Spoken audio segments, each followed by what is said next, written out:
रेसिपीमध्ये आज आपलं स्वागत आहे. लाल भोपळ्याचे घारे. तर त्याच्यासाठी साहित्य घेतलेलं आहे: गव्हाचं पीठ, वेलची, जायफळ पूड, गूळ आणि मॅश करून स्टीम करून घेतलेला लाल भोपळा. सुरुवात करूया घारगे बनवायला. तर सर्वप्रथम गूळ आणि मॅश केलेला भोपळा हे आपल्याला मिक्स करून घ्यायचं आहे. त्याच्यासाठी गूळ सर्वप्रथम बारीक करून घेतलेला आहे.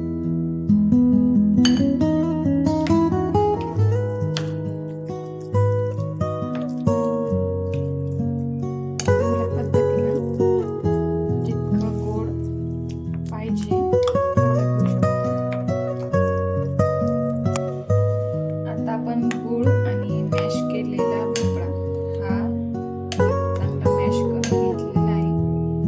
आणि हे तीळ, याच्या टेस्ट छान यावी म्हणून ही तीळ मी याच्यात थोडीशी घालणार आहे. छान मिक्स करून घ्यायचं. त्याच्यानंतर ही जायफळ, विलायचीची पूड,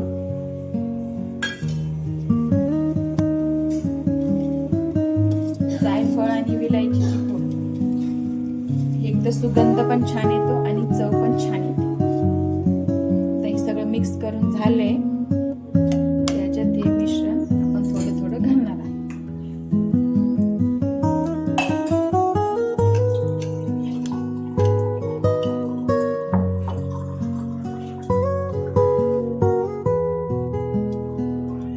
असा घट्टसर गोळा बनवायचा आहे.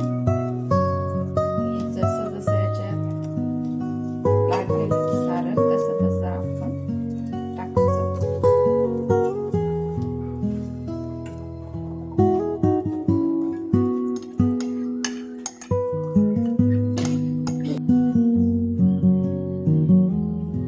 मी आता जेवढं पीठ घेतलं होतं त्याच्यात मला थोडं सारण कमी पडलं, त्याच्यामुळे पूर्ण सारण याच्यात टाकून घेतलंय.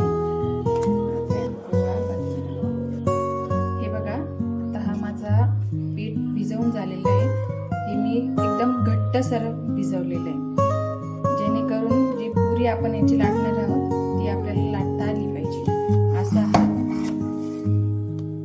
मळून घ्यायचा आहे.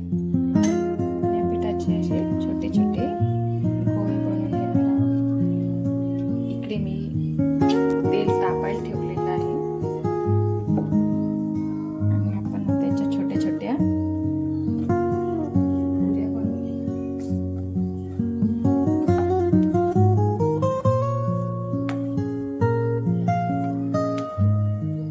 हे बघा, त्या पुऱ्या लाटून झालेल्या आहेत. आपण आता तेलामध्ये तळून घेऊ.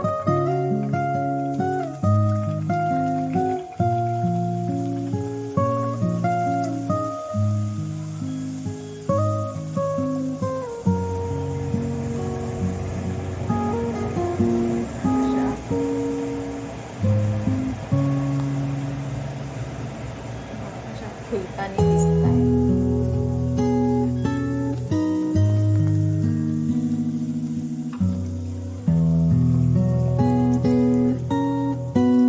आपल्या पुऱ्या ह्या चांगल्या फुगलेल्या आहेत.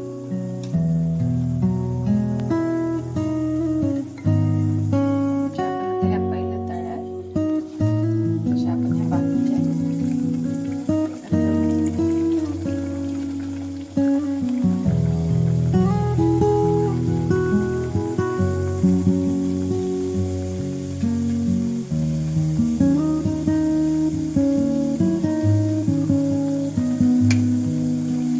गारगे गरम गरम तयार आहेत. तर हे पौष्टिक पण खायला असतात आणि मुलांना घारगे